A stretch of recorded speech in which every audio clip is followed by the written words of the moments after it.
பொதிகை மலர் web டிவிக்காக செய்திகள் வாசிப்பது விழுப்புரத்திலிருந்து பொன்னுசாமி.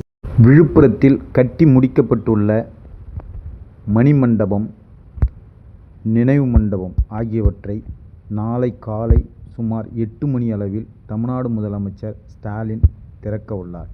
இதனையடுத்து இன்று விழுப்புரம் மாவட்டத்திற்கு வருகின்ற முதலமைச்சர் மு.க. ஸ்டாலின் விழுப்புரம் வடக்கு மாவட்டம் திண்டிவனத்தில் கட்சி நிர்வாகிகளுடன் ஆலோசனை கூட்டத்தில் கலந்து கொண்டு விழுப்புரம் புறப்பட்டார்.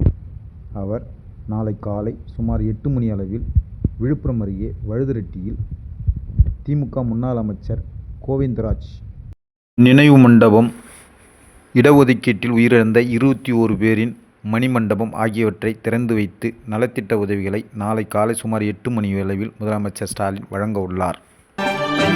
உடனுக்குடன் செய்திகளை தெரிந்து கொள்ள பொதிகை மலர் வெப் டிவியை தொடர்ந்து பாருங்கள். நன்றி, வணக்கம்.